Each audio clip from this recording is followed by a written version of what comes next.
Hello guys, and welcome back to my YouTube channel. If you're new to my channel, hello and welcome to my channel. My name is Summer. So today's video I want to discuss this, and a lot of you may have heard or may have seen the video where this man Ned Nwoko held a press conference in which he, to be honest, his press conference was not it was not even straightforward. Let's be honest, even the story is not straight. But anyways, he came up with this story of somebody that was in jail or in prison for domestic issues, which doesn't make a lot of sense. This person overheard some people conspiring against Ned Nwoko and Regina Daniels. Like I said, a lot of it does not make sense. I will put a link you guys can check out and listen. Those of you that have not seen or heard, from him, or if you've not seen the press conference, you can listen and see if you can make much sense out of it. But anyways, long story short, this person was out after 3 weeks or whatever. So after the person found out the conspiracy, then the person came out of prison. So basically, the person was not even in prison for up to maybe 3 weeks or something like that. So how convenient that the person, after the so-called person, after the person heard about the conspiracy, the person, came out of jail. Anyways, or somebody sent a text message to Regina Daniels, and then Regina Daniels then showed it to him. Like I said, it does not make sense. And then conveniently, or whatever you want to call it, the so-called person that was in jail that heard about this conspiracy is gone, is RIP'd, is gone to the great beyond. So this person basically is no longer available to verify this whole story or whatever. I'm just saying, it happens to be this person no longer available. And he said the person died under suspicious circumstances. I'm going to be honest, so much about the story personally does not add up to me, okay? Now, the first question is this. What exactly are we as Nigerians supposed to do about it? Like, what was the press conference about? Is that press conference organized to mourn the dead? Or is it to get Nigerians involved in this conspiracy? Or what is it for Nigerians to do what exactly? Like we say in Igbo language, Odomanya. Yoruba we say, Koyemirara. I do not understand. What was that press conference for? What are we as Nigerians that are watching it on the screen? What are we supposed to do? This is a man that has allegedly, okay? This man has allegedly, I'll put a link, you guys can check out the video, where he's town some of the elders from his village and family members came out to the news station and talked about the issues they have with this same man. They said this guy came and asked for land. They gave him land. I'm not going to go too deep into that because I've already made it a separate video. You can go watch that video. He came and asked for land and said because they have a community where if you want to do something to help develop the community, they will give you something. They will give you a land to help develop their community. He came and said he wanted to build a poultry or whatever kind of a farm he wanted to build. They gave this guy massive land, right? Because they said, okay, he's going to provide jobs, he's going to help their community or whatever he wanted to do, cattle ranch, I can't remember, something like that, right? And this guy took this land. Long story short, he went there and built a private home for himself and his family on a community land that they gave him for free. That they gave him for free to help develop his place. He put one crocodile and a tortoise, and then he claimed that it's a tourist attraction. Because of the clause of the land that was given to him, it has to be something that will benefit the community. So he claimed that his place is a tourist attraction. It was never intended, from what his family members said, the elders, they said, it was never intended to be used for any private reasons. But that was what they accused him of. And then they said he came back later to ask for more land. And they said, the one we gave you, you have not still accounted for it. You are asking for more. This man is asking for so much land. And I will never understand it. How one person would want to own almost 80% of the land that belongs to a whole community. It doesn't make sense. Okay? Now, this man is coming now to report to Nigerians, because that's what I will call it now. He's coming to report to Nigerians about a conspiracy to do something to him and his family. Right? Is it the same man that his villagers have said that this man have used the police to bully the community? He has been accused of using the police to force his way in his agenda to land grab. So all this other time that he has been doing it by himself, using the police, now he's not calling Nigerians to come and do what? To come and do what? If somebody is threatening you, is it not the same police that you have been using before that you're supposed to use? Huh?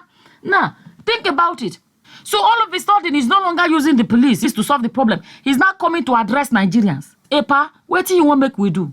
All the allegations against you, when you went to collect land, now only you waka go. When you went to bulldozer lands, now only you waka go. They said you were arresting people, using police to arrest people and lock people up. Now only you waka go. So when did it become Nigerians' problem that you are not now inviting us? Huh? Another area I want to address, when I hear about land grabbing and all these things, I always wonder, how can somebody be a so-called billionaire? I'm always hearing is the billionaire. How can a billionaire want land and billionaire cannot go and use the so-called billions to go and buy land? So-called billionaire is allegedly taking land from people left, right, and center. Why don't you use your billions to go and acquire so much land since they say you are a billionaire? Although me, I don't know. I've always said it. Me, the people are saying billionaire. How can somebody be billionaire? Nobody knows source of income. I'm not saying he does not have source of income, but nobody knows. So what makes him a billionaire? If you call Dangote billionaire, we know what Dangote does. We know you can.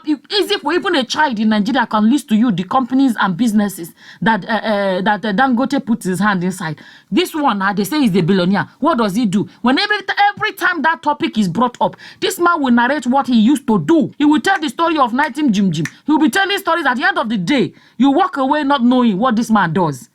Me, I'm not saying he does not do anything. No. All I'm saying is that we don't know what he does. So what I don't understand, they say billionaire without a known source of income. Me, I don't understand that one. Okay, so-called billionaire cannot go and use the so-called billion to acquire land. Is this how they do billionaire? Is that the way they do billionaire life? Instead of collecting land for free and terrorizing a whole community, why don't you use your so-called billions to go and buy land somewhere? Abi, is the billionaire by mouth? This matter now, he's coming to talk to Nigerians. And the thing is this. This is the area I really want to hammer on. This issue of land grabbing and all these things. This man, he thinks he's ready for it. He's not ready for this. So there's a comment somebody left. This is one of the reasons why I like reading comments and interacting with people in the comment section. And this is why when I make a video and say, this is my own opinion, no, whatever your opinions are, leave them in the comment section. I like to read people's comments because we can all learn from each other. Somebody left a comment the other day and said, if one person cooks for a village, the village will finish it. But if a whole village decides to cook for one person, the person cannot finish it. Nwoko, you have allegedly been giving your village people so much wahala. The truth is this, when they all decide to face you, when they all decide, that's the word, when they all come together to rise up against you, you not go fit chop the wahala finish. You won't be able for it. That is a fact. You can't. You know, he made a video. There was a video, one interview where he said, he wants to marry a lot of wives so that he can have a lot of children. Let me tell you, all these things, at the end of the day, this man is a 60-year-old man. 60-year-old man. By God's grace, everybody will pray for long life for everybody. But he's not getting any younger. And at the end of the day, all he's going to end up doing is leaving his children with a land fight. He's going to leave his children with land fights. And his children will not be able to cope. All those villagers that may be oppressed today, you don't know what their children are going to become. And as they are growing up, they are going to be inheriting. They're going to be inheriting this fight from their own fathers. And let me tell you, you don't know who is going to rise tomorrow. You don't know how many people that they are going to be raised tomorrow, that they will be ready to face your children that you will leave behind. Unfortunately, the so-called children you say you love and you want to have a lot of them, let me tell you, when villagers plan for your family, there's no hiding place. Oh, there's no hiding place. I have no places in Nigeria where land fight has wiped away generations. This is avoidable. This is avoidable. This man said he loves children. You know, he wants to have a lot of children. And I started thinking to myself, you love children. The men that you have allegedly locked away are fathers to children. And you love children. What about the effect of your actions on these children?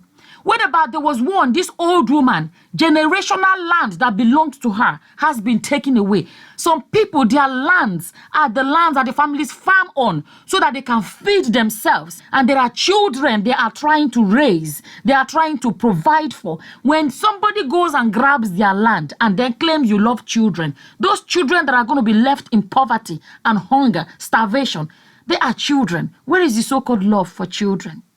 Where is it? Another thing I want to say is this. All this, I love children. Somebody claim you love children. How many children can you born in this life? That's pidgin English. How many children can you ever have in this life? How many children can you ever have in this life? I don't understand how, when people come and claim you love children, orphanage build. There are a lot of children that are fatherless and motherless. Those are ways that people that really are really obsessed with children. Those are some of the areas they go into. They love children. There was a post on Facebook, somebody that said that the primary schools in their community are already falling. The buildings are falling. Secondary schools, nothing. All right? Somebody that loves children, you will think, okay, I love children so much. I want to help my community in this way. Help fix I'm just saying, somebody that said they love children, let me help fix the schools. Let me help to provide free school books, free school uniforms. Help to the children in my community. You love children is not by producing more and more and more children in the world. There are a lot of other children that you could have helped. I'm just saying, because this is basically saying, I love children. There are a lot of ways anybody can show love for children without bringing more children into the world. There are a lot of ways. Because somebody already has more than 10 children. How many more children are you planning to have? There are a lot of people in the world that love children. Mother Teresa loved children. What did she do? She looked after children. There are a lot of people that they love children and they have done a lot of things in their communities to benefit children. But this one say love children, allegedly is grabbing land, allegedly is causing commotion left, right, and center. And children are affected from those actions. At the end of the day, the truth is this. He's only going to end up having more children that he's going to leave land fight for on his way out. Is it something good to leave behind for your children? How many lands can your children fight for when you're gone? I've seen communities where people have wiped out people's children because of land fights. Land fight is one of the worst things any man should leave behind for their children. If this man really wants to save his children and he wants to leave them with a good life when he leaves this earth, the last thing he should be doing is fighting over land. Because I can tell you, there are a lot of stories of families wiped out because of land fights. Families wiped out because of fight over land. And at the end of the day, it's not worth it. The best anybody can do while they are still alive, to save their children of the fight and the hassle that's going to be facing them in the future, is to wash their hands off anything that has to do with land grabbing, land fighting. At the end of the day, people get carried away with earthly things, earthly wealth. There is more to life than all of these things. It's not worth it. It is not worth it. A lot of men make this mistake, and then when they leave, their children suffer the consequences. As always, whatever your opinions are, feel free to leave them in the comment section below. And with that, I'm going to say thank you for watching. Until the next time, guys. Bye-bye. Bye.